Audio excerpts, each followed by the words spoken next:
Hello, hello, hello, hello. This is your girl, Kim Possible, coming to you live again from Saved But Not Innocent Studios. I have a special guest today that I know has a word for you all. I know y'all tired of me. I know y'all been praying for somebody else to come on, and God has answered your prayers. I'm telling you, He did. But first we're going to start it off. We have already prayed and given this to the Lord. So I want you all to know that we just ain't on here doing it. But I'm going to ask her 5 questions just so you all can feel like you get to know her. You know how everybody want to know somebody. So I'm going to ask you 5. I'm going to ask her 5 questions so you all can see that she's real, she's honest, she's transparent, and more than anything, she knows God. Okay? So let's just get right into it. The first question is, we're going to break the ice. Well. Okay.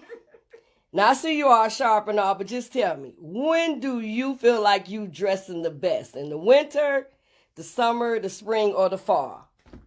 Well, my best season is the fall. I love the autumn leaves. I love that I could put on the sweaters and my boots, look kind of sugar spicy a little bit. And everything nice, huh? Everything nice. Okay, so when do you have the most fun? The winter, the summer, the spring, or the fall? A little fall and a little summer. Okay, all right, okay. So tell me, since COVID, 2 good movies you watched? 2 good movies I watched was Tenet, and then I watched Sylvia.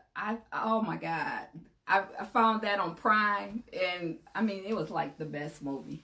I'm into the love story type deal, so Okay, is it a reason for the love story now? Love is kind of on the whole, as far as having someone in my life, but my love relationship with God, that's always ongoing. Okay, all right. So now, if we haven't seen the movie, what you want us to watch? What you say the name of it was? The name of the movie is called Sylvia. It's about a young couple meeting. Both of them are in the arts. One of them was a musician, and the other one was in television. It's around the 50s or 60s, maybe Okay. 70s. But it had a nice little flavor, nice little Marvin Gaye type groove to it. So, yeah, it was pretty cool. Okay. Yeah. All right. So, when do you see your friends the most? Of late, it's just me getting on the road, driving, and say, hey, I'm coming down. So, you spontaneous? Yeah, I am. Okay. All right. All right. I got you on that. Okay. Okay. Now this is a little secret I just want you to tell me. When it comes to the men, is it light skin or dark skin? Oh, I love a chocolate brother. Oh, she say Snickers all day long. Okay, all right. Music. Tell me when you're in your car who you listen to. Well, music is by mood, but majority of it, I listen to Chandler Moore. I love Somnus Rain. I love her. I just was start listening to her song called Release. Oh my gosh, such a beautiful worship song. I could just get all into that.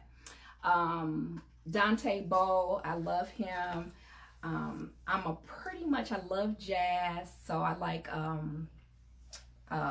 what's his name? Boy James, I think that's his name is. Dante Boy. No. It's a jazz artist, but Okay. I love him. He and Kenny Lattimore did a song together, duet. So I love that, and I love Kendrick of Family Soul. I love them. Okay. All right. Yeah. Okay. Tell me, which do you do the most? Travel or shop? Travel. I love traveling. Where would you go? I like the exotic places.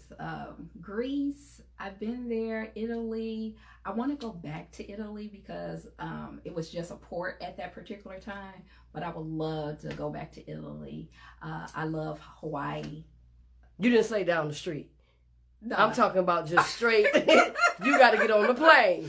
I do, or a nice cruise or whatever, and just really enjoy the ocean. I love the ocean, so yeah. Oh, that's what's up. Okay. So tell me, when you go to church, do you dress up or go casual? I dress up, of course. Got to dress up for the Father. Okay. Heels or flats? Heels. Okay. All right. All right. So now tell us something we don't know about you.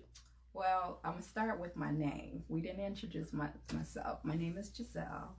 And believe it or not, I am very introverted. Sometimes I can be extroverted, but the safe spot for me is being an introvert. Okay. Wow. I did not know that. And I apologize for not introducing you, because I would have called you Prophetess Giselle or Intercessor Giselle. You know, not everybody got to have a title. You know, Right. they just not just Giselle. You know, like it ain't just Jesus no more. You got to have all these titles. So I love that you real like that. I'm just Giselle. I like that. Okay. All right. So tell me 2 things that you've done differently since COVID. 2 things. I've been more intentional with my relationships. Before, I mean, friendship is very important. Family is very important. And so I just try to be very intentional about that. The other thing is that I started writing. I haven't written in a long time, so I started that.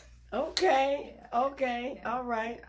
Now, I know a lot of times when we meet people, we try to get them to be saved, Yeah. and we try to get them to come to church. Right. And for those that are thinking about it but not really knowing if they should do it, can you tell me 3 reasons why a person should come to church? Well, number 1 is all about the fellowship. You know, there's a tribe that each and every one of us belong to. And then building up the relationship with the Lord. I do believe that you should have your own private devotion with the Lord, spending time with Him through prayer, fasting, and worship. But it's nothing like being in a corporate environment and you really are in tune with the corporate worship, corporate fellowship. And so I think that's very important.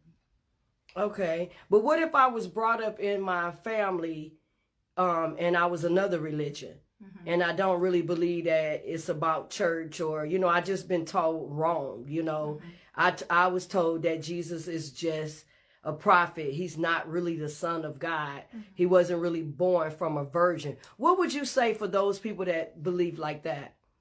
I would think that just like with anything, you know, when you are brought up in a household and you learn how to clean one way, you learn how to cook one way, but there's always something new that you can add to that. And Jesus, when you become involved in the relationship with Him, it's just so much different.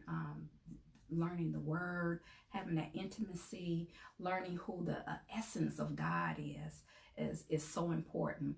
When I was younger, my mom converted over to Islam, and we were in both sects, both the Nation of Islam and Sunni Muslim. And so being brought up originally from in a Baptist setting and then going over to where you have to be covered, it's just a total different world of being submitted and everything. And during that time and phase, there's a scripture that talks about what the enemy meant for evil, God turns it around for good. So all that ritual and legalistic things that we did in there, when my mom came back to Christianity, it just heightened it so much more. That relationship, I understood what it meant to to pray, and I understood that instead of worshiping a God that seems way up here, he comes down low and he sits with you, and you just have that direct intimacy and everything. The discipline in Islam brought, when I came back to Christianity, that put me in a posture of submission that wasn't forced. I didn't feel like it was a burden. And because a lot of times people, when you look at Christianity, people think of Christianity as being a burden. You got all these rules, you got all these laws, you got all these things that you have to follow. But every day we're following a law. When we stop at the traffic light, that's a law that we abide by. So for me, when I look at following God, it's so easy, because if I can follow man's law with no hesitation, why can't I follow God's law? Wow, that's good. That's good. The conversion. Wow. So since you've been a Christian, have you ever thought about going back? No. Like, what about the church people? What do you mean? Like, you know, when you go to church, sometimes you leave out of there like, I'm not going back. Did it ever have you questioning your faith?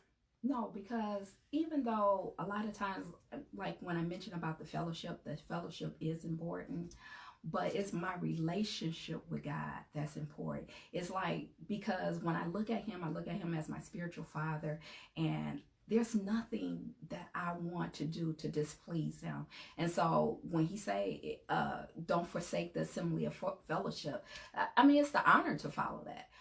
When someone has treated me in an odd way, you know, you just have to throw the love back at them. I remember one time, we had just got out of worship and the spirit was really high. And so I went to go say hello to a sister, and I reached out to hug her, and she was like, don't touch me, don't touch me. The spirit is still on me. And I looked at her, I said, sister, I said, no matter if I touch you, the spirit is still going to be on there, because we're connected in the same spirit, one baptism. So, you know, you have those things. I mean, I was in the world, I partied and everything. And so a lot of times, sure, you have the same thing out in the street, and sometimes you have it in the church, but the church is a hospital where people can heal and change and transform. So you don't let people stop you from going to church. That's why it's so important to have the relationship with the Father. That's good. That's very good. So out of your relationship with the Father, as a secret, what are some things that you would really, that challenge you with the church, that you talk to the Father about? Sometimes it's when you go into the church, the community part of it. Before I had got divorced, my husband at the time was living in another country, and I was here in the States. And so even though I was married, sometimes I felt like I was single. And so sometimes when you go to church, you go for salvation. You go, they have these things for the youth. They have things for married couples. Well, one component that I find often missing that's not strengthened is that the things for single people, things for people who are transitioning from marriage to separation to divorce. It's almost like a blight. It's a blemish when you talk about people who are divorced or people who are thinking of divorce. There's not enough counsel in the church. I believe that God gives us a spirit of counsel,